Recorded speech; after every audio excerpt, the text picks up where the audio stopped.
Great. Thank you, Ken, and thank you, Barbara. Let's Thank you. move on to Greg's presentation. And as a farmer, I believe that he has some numbers in his enterprise budgets that relate to labor.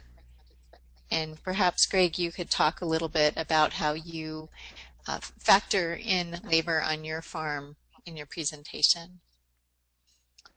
Yeah, I sure can. I guess since we're on it, I can start with that. But yeah, I'm Greg Freistedt.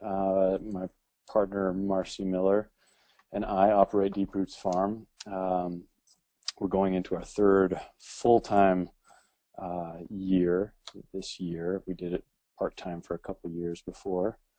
We do grow diversified vegetables, so 44 different crops is what we're growing this coming year, and that's down a bit from the previous years, but we grow those on anywhere from 3 to 5 sites around town. The total is about 2/3 of an acre, and we kind of couple that with some off-season farm and business consulting, and we also do some value added, which is kind of a new thing for us. So we produce salsa and fresh pesto. And so, yeah, first of all, I mean, I'd like to thank everybody for, Cindy and Colette, for inviting me to do this. But I was thinking back when I took this course in 2009, and it's been a process since then of getting to where we are, of a guy that was in our course, an engineer that had all these color-coded spreadsheets for his dreams on the farm, and we kind of all had a good time looking at them and giving me a little bit of a hard time for it. But looking back now, I have just as many, if not more, and sometimes they confuse me more than they help me. But when I take a broad picture, they really have done a lot to make us more profitable and really kind of focus what we do, and that goes for these courses that we've taken through Extension. So yeah, as far as hourly wage and what we do, we don't pay ourselves an hourly wage. We just take monthly draws, and it's a little depressing when you kind of pencil it out and look at it as an hourly perspective. But that is, like Ken was saying, that is somewhat of the business that we're in, and we are always trying not to devalue our time, but it is a competitive thing, and especially in this country, but I think everywhere. I mean, we've placed a high value on cheap food, and that comes through that. The people that produce it don't make as much as maybe we would like to, but there are things we can do, and these crop enterprise budgets are a great example of that. And I was kind of furiously updating a few of them before this talk. I did not finish one that I would have really liked to put on here, but I have a few examples of what we do. So back to, yeah, just to finish off what we do. 95% of what we grow is direct marketed through a CSA and through the Moscow Farmers Market.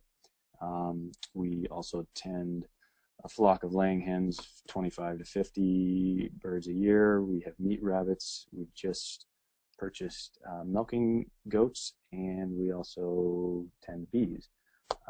So this is all in addition to the vegetables. The vegetables are kind of the main enterprise that we run, and is what I attribute our success to, mainly because of the quick turnaround time and low inputs or low barriers to startup.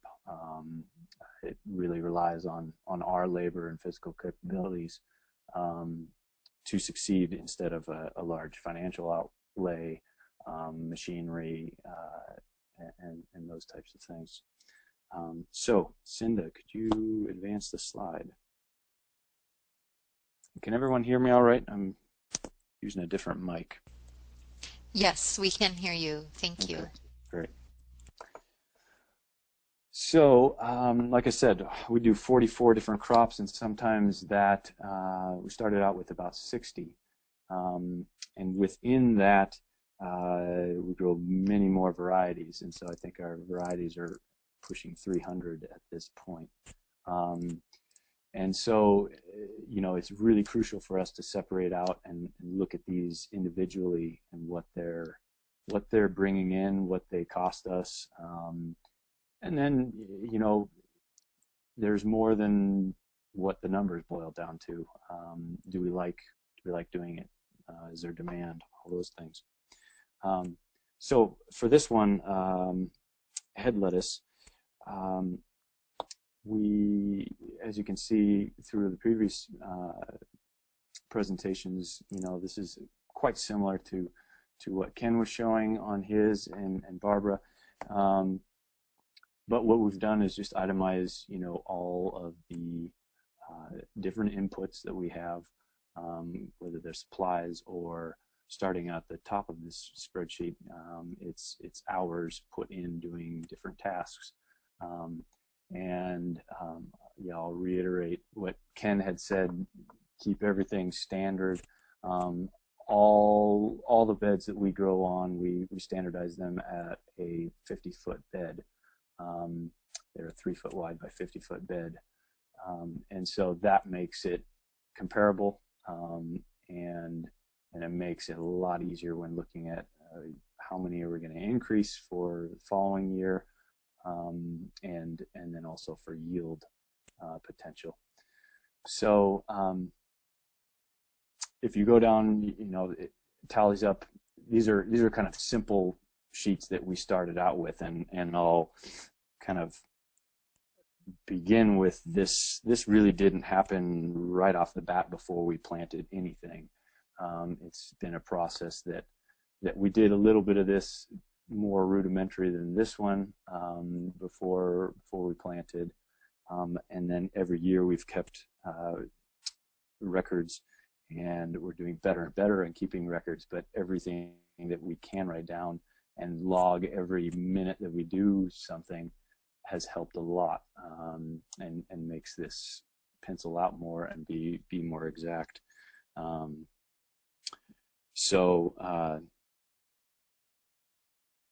Yeah, what we're trying to do with this then is put a value on the 50-foot bed, on every 50-foot bed that we grow on.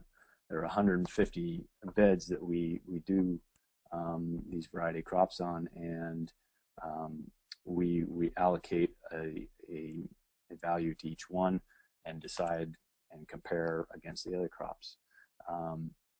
And you know, one thing that once you go through this and tally everything up, and you see then at the bottom in that gray the net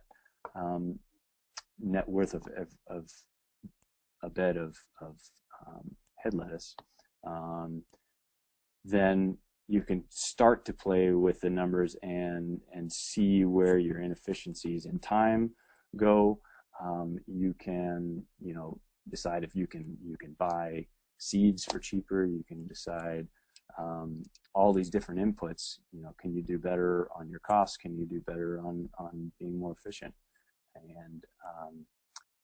And through playing with that, you know, you can come up with different values. And so one way that we compare just within the head lettuces, I mean, I could do a sheet of these for every single variety of head lettuce, and that'd be great. I don't have that, but we do compare small heads versus large heads, and there's a demand for both at market.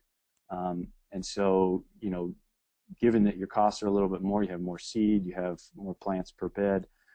There's also a little bit more work involved because weeding is a little more difficult.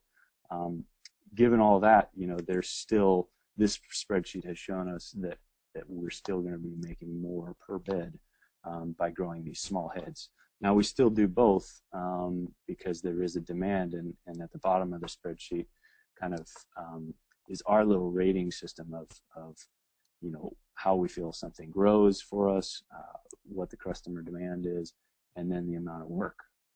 And through that, kind of we put a value on, do we like producing it too? Because you have to like it, because you're not going to be making tons of money doing any of this, but you have to like what you're doing. So, Cinda, could you advance? Thank you.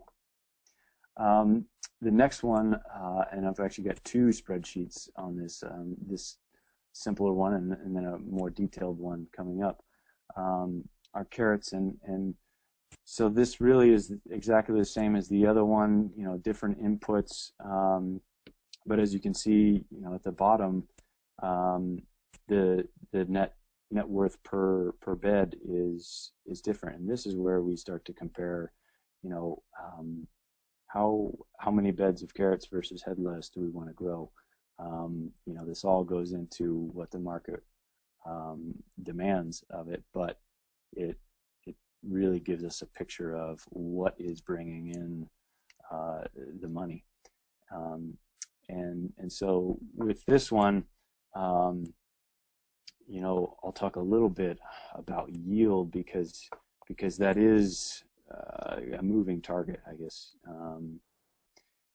Through our records, through research, we come up with these different yield numbers, but it's been said before in the presentation that it you can have good years, you can have bad years, depending on your experience.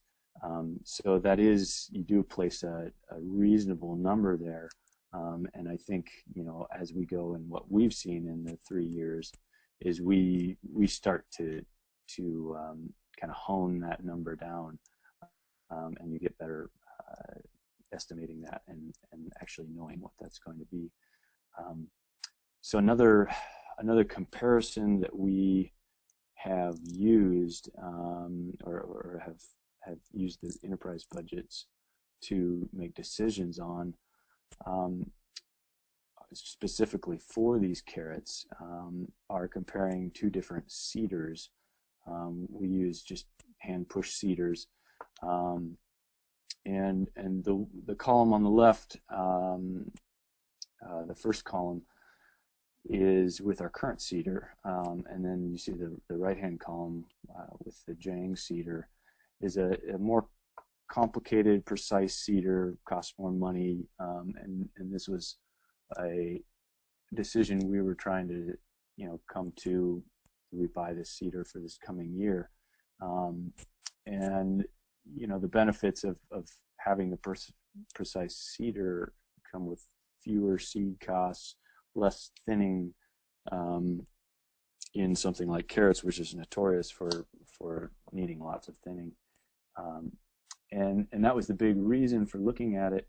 And so we did the numbers here, and they maybe aren't completely exact, but it gave us a picture, and it showed us then on that thin and weed itemized line, we'd be spending 2 hours instead of 5 hours to do that. And I did not reduce the amount of seed, because generally with these seeders you pay more per actual seed. It's a pelleted seed rather, and so I left that the same. But through that, you can see that each bed, if we had bought the Jang seeder for this, comes out to be $24,